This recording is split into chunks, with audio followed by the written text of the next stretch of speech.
कोहरे और धुंध में लिपटा कालीवन गांव आज किसी शमशान जैसा शांत था। ये गांव चारों तरफ से घने पुराने और कटीले पेड़ों से घिरा हुआ था। आज अमावस की काली रात थी। हवा रुकी हुई थी, लेकिन पेड़ों के पत्ते ऐसे हिल रहे थे मानो कोई अदृश्य शक्ति उन्हें छू कर गुजर रही हो। दूर सियार और कुत्तों के रोने की आवाजें उस सन्नाटे को और भी खौफनाक बना रही थीं।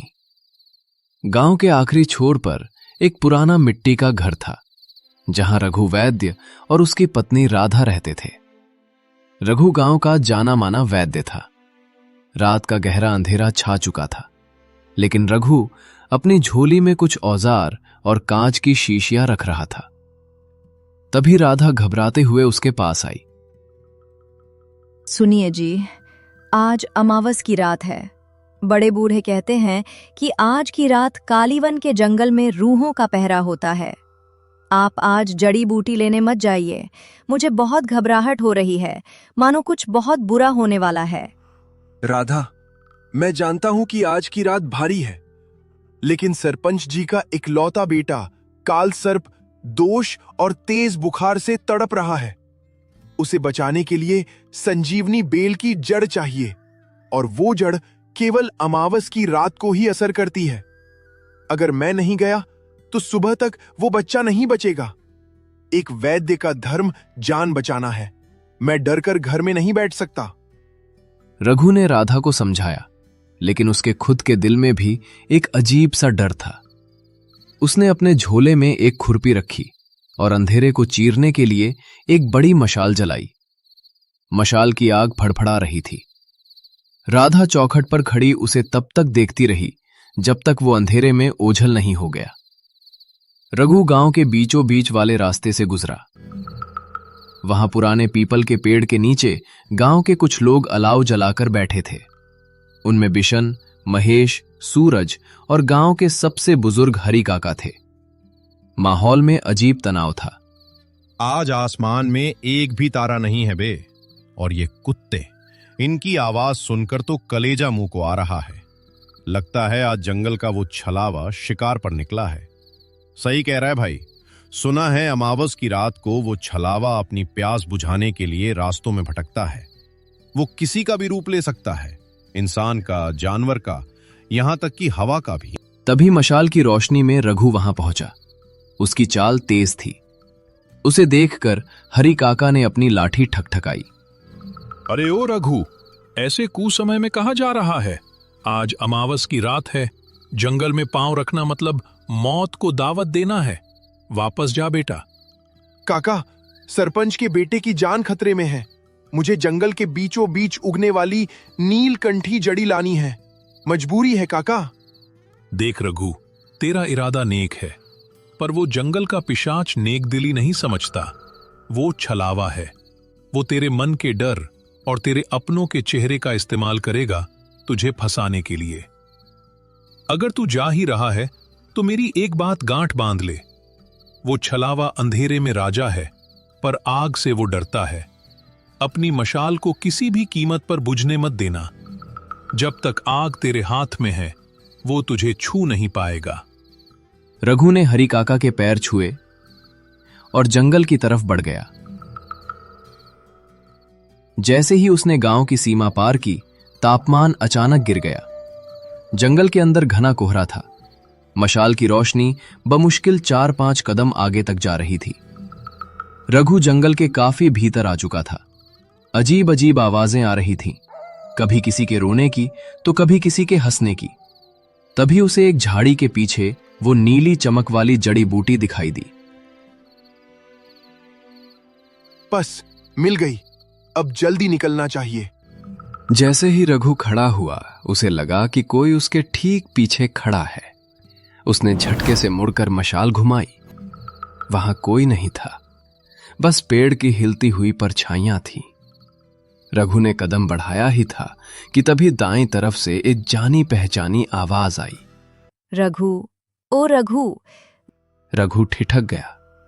यह आवाज उसकी पत्नी राधा की थी। उसने मशाल की रोशनी उस तरफ डाली। वहां एक पेड़ के नीचे राधा खड़ी थी, हाथ में एक लोटा लिए। राधा, तुम यहां इतनी रात को इस भयानक जंगल में तुम क्या कर रही हो? आप अपनी जड़ी बूटी वाला थैला घर ही भूल आए थे मैं वही देने आई हूं, और मुझे डर लग रहा था अकेले, तो सोचा आपके साथ चलूं। चलिए अब घर चलते हैं। रघु ने राहत की सांस ली और उसकी तरफ बढ़ा, लेकिन तभी उसे हरी काका की बात याद आई। वो तेरे अपनों का चेहरा इस्तेमाल करेगा। रघु की नजर राधा के पैरों पर पड़ी। मशाल की रोशनी में पेड़ की परछाई तो बन रही थी, लेकिन राधा की कोई परछाई जमीन पर नहीं थी, और इतनी दूर चलकर आने के बाद भी उसकी सांसें नहीं फूल रही थीं। रुक जाओ वहीं। क्या हुआ जी? आइए ना। मेरी राधा को अंधेरे से इतना डर लगता है कि वो घर के आंगन में भी अकेले नहीं जाती। वो इस जंगल में अकेले आ ही नहीं सकती, और जिंदा इंसान की परछाई होती है, तेरी नहीं है। तू राधा नहीं है। इतना सुनते ही राधा का चेहरा भयानक तरीके से बदल गया। उसकी आंखें अंगारों जैसी लाल हो गईं और मुंह इंसानी आकार से ज्यादा खुल गया। उसकी आवाज अब किसी औरत की नहीं, बल्कि कई जानवरों की मिली-जुली चीख जैसी थी। बच गया तू, पर अब कहां जाएगा? वो आकृति धुएं में बदलकर गायब हो गई। रघु का दिल जोर जोर से धड़कने लगा। वो समझ गया कि खेल शुरू हो चुका है। वो जड़ी बूटी लेकर गांव की तरफ भागा, लेकिन जंगल का रास्ता बदल चुका था।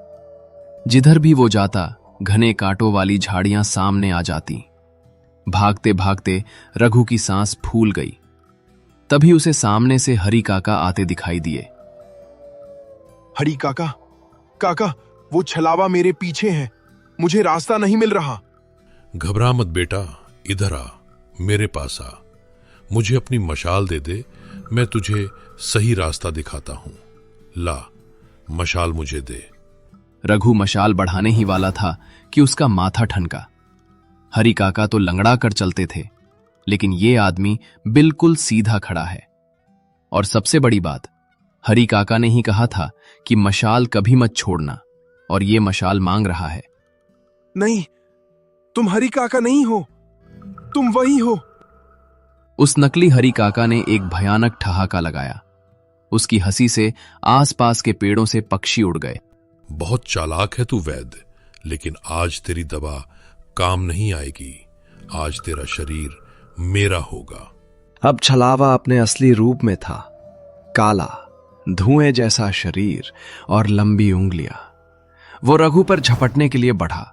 रघु पीछे हटा, लेकिन उसका पैर एक जड़ में फंस गया और वो गिर पड़ा। मशाल उसके हाथ से छिटककर थोड़ी दूर जा गिरी। अब तेरी मशाल भी गई। छलावा के ठंडे सड़े हुए हाथ रघु के गले की तरफ पड़े। रघु का दम घुटने लगा। उसे अपनी आंखों के सामने अंधेरा छाने लगा। लेकिन तभी मरता क्या न करता, रघु ने अपनी झोली से वो कांच की शीशी निकाली, जिसमें उसने गंधक और जड़ी बूटी का ज्वलनशील तेल रखा था।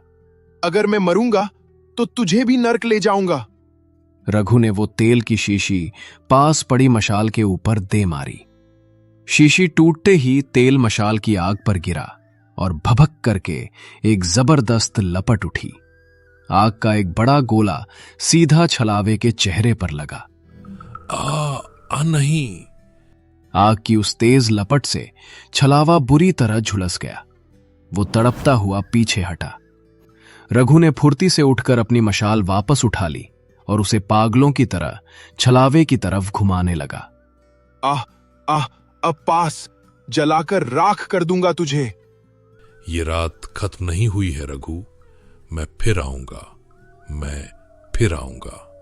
कहते कहते वो काली छाया जंगल के गहरे अंधेरे में विलीन हो गई। रघु वहां एक पल भी नहीं रुका। वो पागलों की तरह दौड़ता रहा, जब तक कि उसे गांव की सीमा और पीपल का पेड़ नहीं दिख गया।